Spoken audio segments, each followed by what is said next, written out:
नमस्कार। आज से हम लोग पंच महाभूत के लक्षण और गुणों के बारे में बात करेंगे। तो हर एक महाभूत के अलग अलग वर्णन से पहले हम लोग एक कॉमन जो एक सामान्य लक्षण और गुणधर्म होते हैं पंच महाभूतों के, उसको एक टेबल के एक चार्ट के माध्यम से पढ़ लेंगे, ताकि हम लोग को एक पॉइंट हम लोग को क्लियर दिमाग में क्लियर रहे कि हम लोग को यही पॉइंट एक्सप्लेन करना है। क्योंकि एग्जाम में आपके मल्टीपल चॉइस क्वेश्चन हो या एक सामान्य प्रश्न पूछेगा तो ये बहुत ज़्यादा इंपॉर्टेंट है। तो ध्यान दीजिएगा, इसका इस लेक्चर का बहुत ज़्यादा इंपॉर्टेंट है। तो यहाँ पर हम लोग देखेंगे कि जो हम लोग को बनाना है 5 से 6 कॉलम बनाना है। पहला तो सीरियल नंबर रहेगा जो क्रम संख्या होगा। दूसरा महाभूत, महाभूत की संख्या कितनी होती है? 5 होती है। आकाश, वायु, अग्नि, जल, पृथ्वी 5 होती है, आप लोग जानते भी हैं।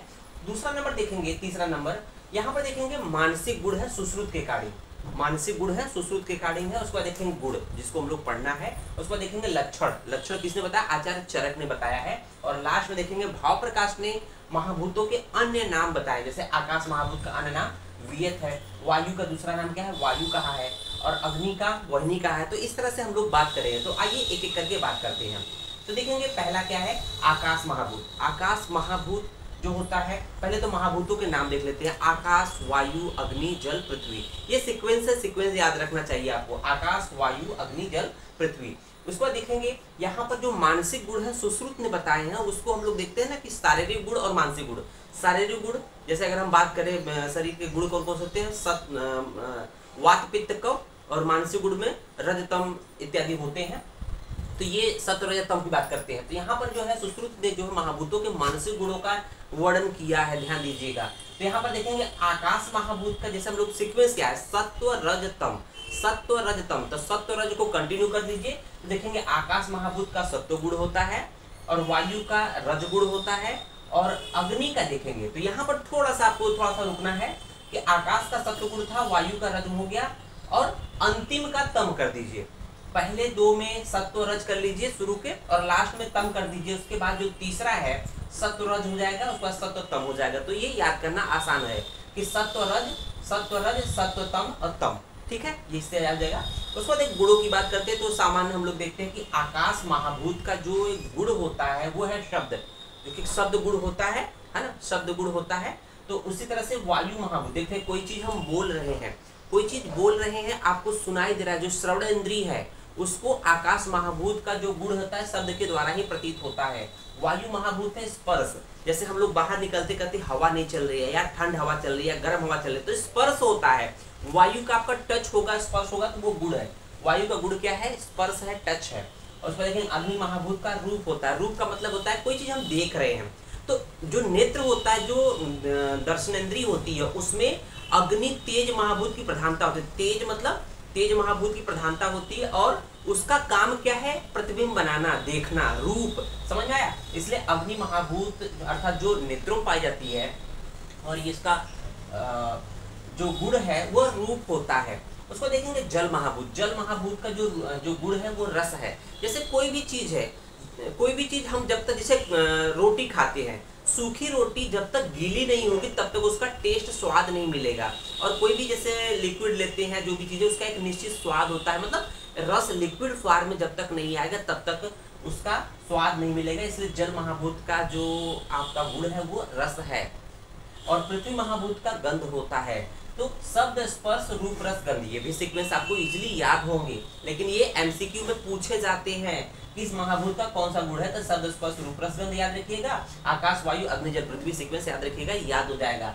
अब बात करते हैं जो वेरी वेरी इंपॉर्टेंट जो कॉलम है, ये है वेरी वेरी इंपॉर्टेंट, ठीक है ना, ये कॉलम। क्योंकि ये चरक का है, ये क्यों इंपॉर्टेंट है उसमें भी देखेंगे। जो पहला जो है, जो आकाश महाभूत का जो लक्षण है, अप्रतिघात।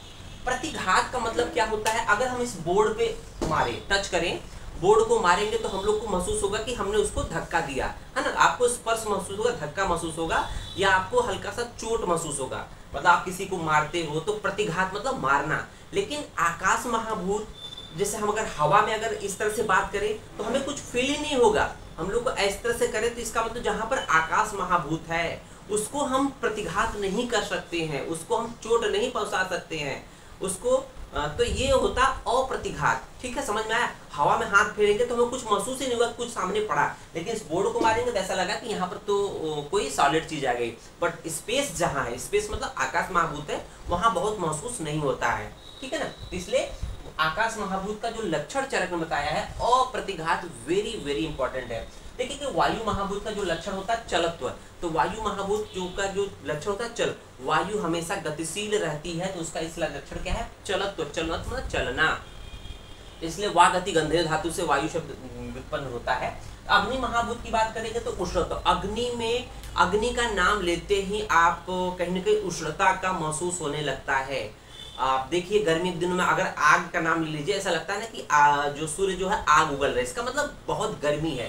तो अग्नि महाभूत का जो लक्षण है वो उष्णत्व होता है। उष्णत्व मतलब उष्ण, गर्म, हीट। उसके बाद जल महाभूत का जो लक्षण है द्रवत्व। जल मतलब होता है लिक्विड, द्रवत्व मतलब होता है लिक्विड।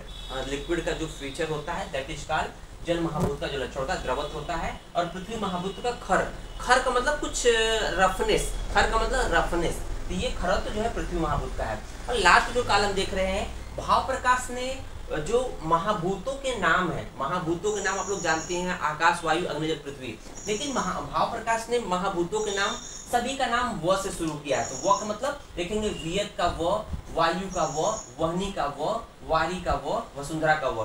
तो ये महाभूतों के नाम भाव प्रकाश ने व शब्द से किया है, वकार, अर्थात वियत, वायु, वहनी, वारी, वसुंधरा। तो ये ध्यान रखिएगा कि पूछा जाता है कि किस भाव प्रकाश ने, किस आचार्य ने महाभूतों का नाम व शब्द से या वकार से, व शब्द से या वकार से शुरू किया है, तो वो आचार्य है भाव प्रकाश। तो ये अगर आपने चार्ट या जो यहाँ पर लेक्चर क्लियर कर लिया, इसका मतलब महाभूत की तरफ हम लोग इसके बाद बढ़ेंगे और बहुत ही क्लियर और स्पष्ट तरीके से बढ़ेंगे। उम्मीद है वीडियो आपको काफी पसंद आया होगा। वीडियो को लाइक जरूर करिएगा, साथ ही साथ लोगों को शेयर करिए, और अगर चैनल पर नए हैं तो चैनल को सब्सक्राइब जरूर करें। धन्यवाद।